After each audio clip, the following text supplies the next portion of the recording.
Fala galera, então dando continuidade a esses cálculos simples envolvendo estequiometria, vimos as principais relações envolvendo balanceamento, as leis ponderais, tudo aquilo relacionado às razões de proporção e focando aí na parte mol de um lado tem que ser igual ao mol do outro, que a reação química é o que estabelece a proporção da minha reação. Então avançando um pouco mais, falar basicamente das relações, primeiro mol-massa. O que é mol-massa? A gente viu lá na primeira, na segunda, da segunda aula, a relação que existe entre mol e massa. O que faz essa relação mol com massa? O que faz a relação é a massa molar. É a massa molar que vai me falar quantos gramas tem em 1 mol de determinada substância. E como obter essa massa molar? Ela vem da tabela periódica. Então, basicamente, eu preciso saber pela tabela periódica ou pelos dados fornecidos pela tabela, por exemplo, prova das PSECs aí, começou a aparecer um pouco mais aí em relação à tabela periódica ultimamente, concurso de vestibular, todos eles sempre apareceram tabela periódica, mas até quando não era dada a tabela, prova aí dava informação justamente na questão, massa atômica, você conseguir calcular a massa molar.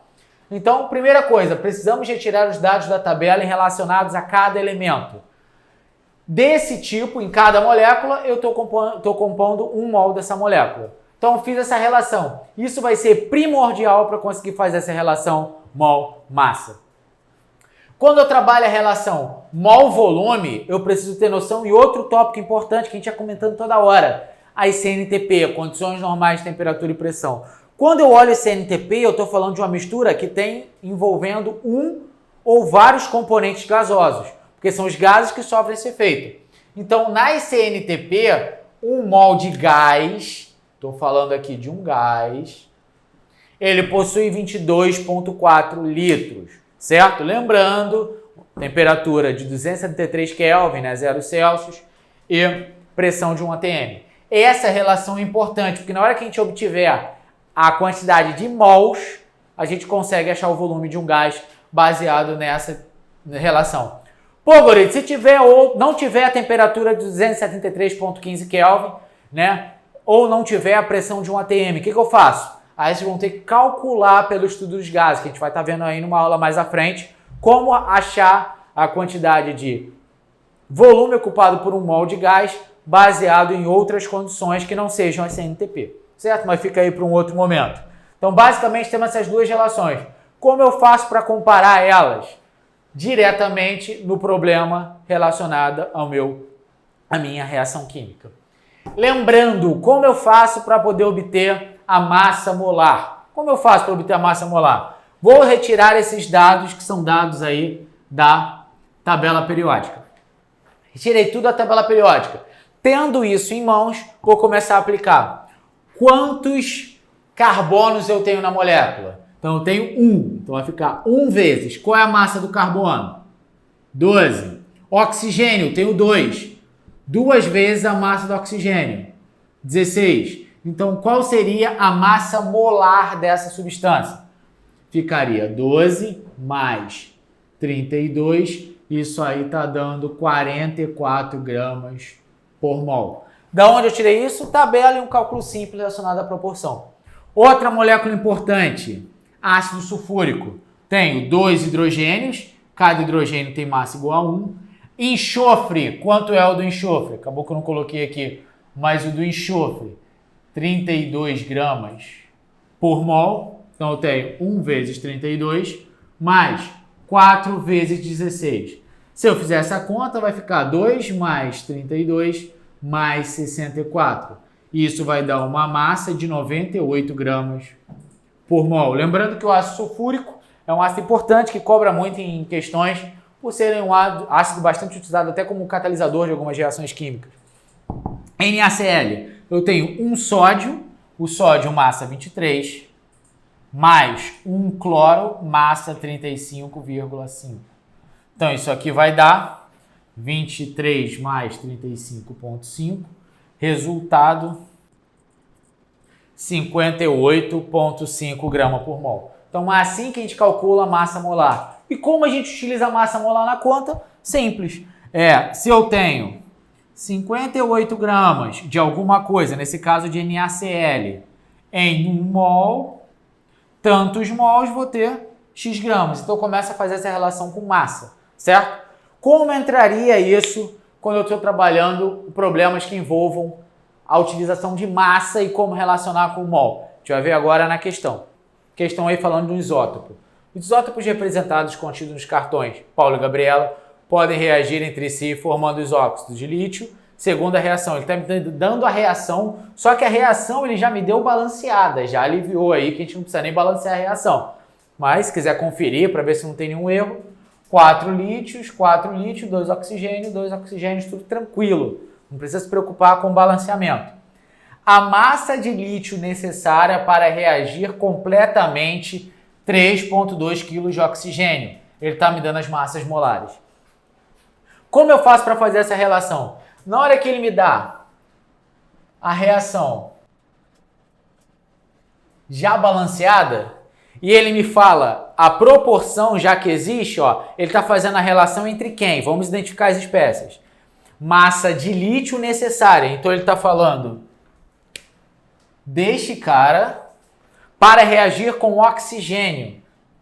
Então qual é o comparativo? O que vai entrar na minha regra de 3? Lítio e oxigênio. Beleza, continuando.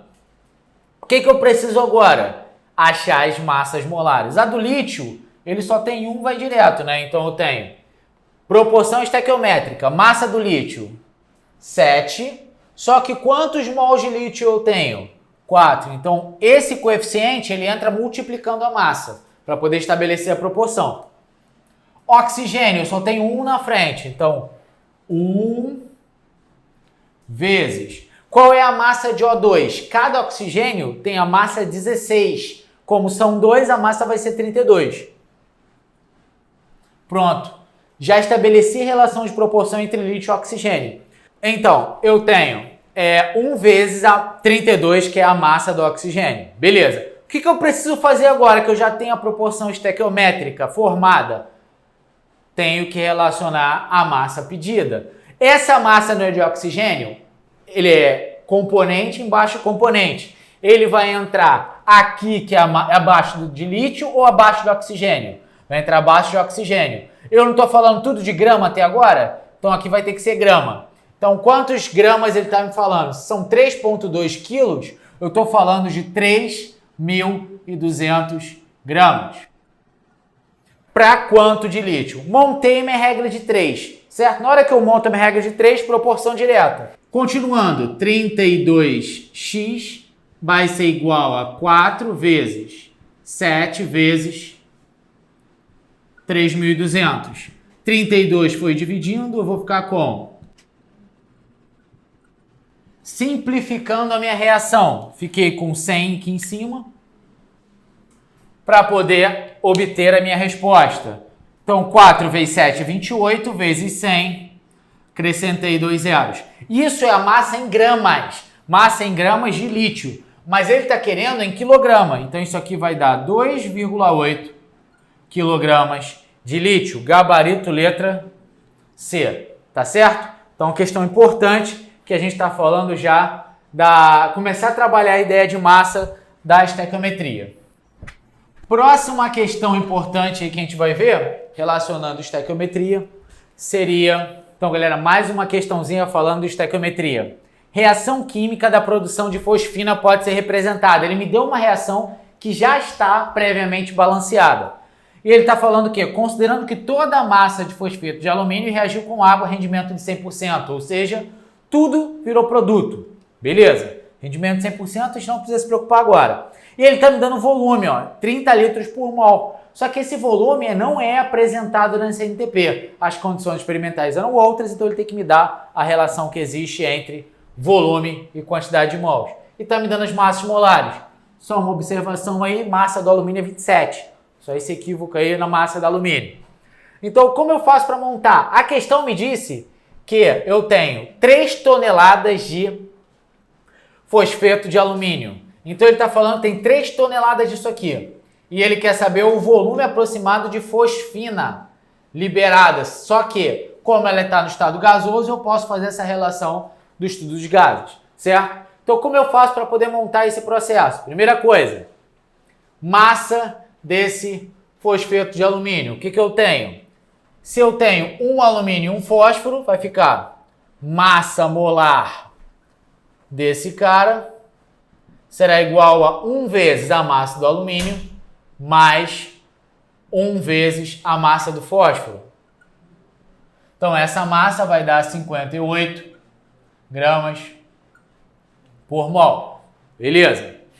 Eu tenho 58 gramas por mol deste cara, vai estar formando, né? Vai estar relacionando um mol por isso, um mol disso. Então, eu tenho que achar a massa molar deste cara. Então, vai ficar... O que eu tenho aqui agora? Já que eu conheço a quantidade de massa de fosfeto de alumínio e eu tenho a massa molar dele, eu não consigo passar isso para mol, né? Aquela relação da massa molar direto, porque ó, eu tenho 58 gramas, 1 mol. Só que quantos mols eu vou ter de fosfeto, sabendo que a minha massa é 3 toneladas. Se é 3 toneladas, é 3 vezes 10 a sexta grama. Unidade embaixo de unidade, grama embaixo de grama. Montei essa relação. Então, quantos mols eu vou ter de fosfeto? Vai ficar 3 vezes 10 a sexta, dividido por 58. E isso aí vai ser em mols. Beleza, vou deixar assim em função para ver se eu consigo simplificar essa conta depois. Agora que eu conheço quantidade de mols presentes de fosfeto de alumínio e a proporção é 1 para 1, eu consigo achar a quantidade de mols deste cara aqui que vai reagir no meu processo. Então eu tenho que isso é a quantidade de mols de AlP, que também vai ser a quantidade de mols de PH3. Então, se eu tenho essa produção de mols, o que eu posso fazer? Eu tenho 30 litros para cada mol de PH3. Só que eu não tenho 1 mol, eu tenho quanto? 3 vezes 10 a sexta sobre 58 mols de PH3. Isso aqui, vamos chamar de Y, né, para ficar diferente. Então, fazendo aí a conta, vai ficar 3 vezes 10 a sexta vezes 30 dividido por 58. Se eu fizer essa conta aqui, eu vou obter 1,55 vezes 10 a sexta. Posso marcar aí letra E. Tá certo? Então, eu consegui relacionar a quantidade de mols com litros baseado na condição descrita do processo. Por isso que a gente não usou 22,4 litros. Tá certo? Outra questão importante, questãozinha aí que caiu no IME, Instituto Militar de Engenharia, envolvendo já a ideia de fórmula molecular, ideias estequiométricas, para a gente ver, né, que o concurso do IME já é um concurso mais robusto e já vale a pena de começar a praticá-lo. Então, primeira coisa, ele está falando um sal de magnésio. Então, ele tem a massa de um sal de magnésio, sendo trivalente o ânion desse sal. Então, é o seguinte, eu tenho magnésio, se a gente for observar, ele tem carga mais 2, né? Ele está na segunda família ali, né? Segundo grupo da tabela periódica. E ele está reagindo com um ânion, vou chamar de ânion X, né? Que ele é um ânion trivalente, então menos 3. Na hora que eu monto essa reação, faço aquela inversão para poder achar quanto vai dar. Então eu vou achar quantos aqui? Então vai ficar Mg 3x2. Achei a molécula, né? Que seria a molécula do sal que ele está falando. Beleza. Só que eu consigo reconhecer que essa reação não está balanceada, então eu preciso balancear essa reação. Para balancear a reação, eu vou tenho 3 de magnésio aqui, eu vou ter que entrar com 3 de magnésio. Se eu tenho 2x, agora minha reação está balanceada. Se ela está balanceada, o que eu tenho? 3 mols de magnésio formam 1 mol desse cara. Só que ele está falando que 1 mol já tem isso. Então é o seguinte, só que eu tenho 3, né? Ele está falando que 1 mol de magnésio está presente em 33,65 gramas do sal. Só que eu não tenho 1 mol de magnésio, eu tenho quanto? 3 mols. Isso aqui vai corresponder a Y. Por que eu fiz isso? Para achar a massa do sal que seria presente para a minha relação geral baseada nessa estequiometria. Então, o meu Y, que seria a massa do sal, ficaria 3 vezes 33,65. Então, o meu Y daria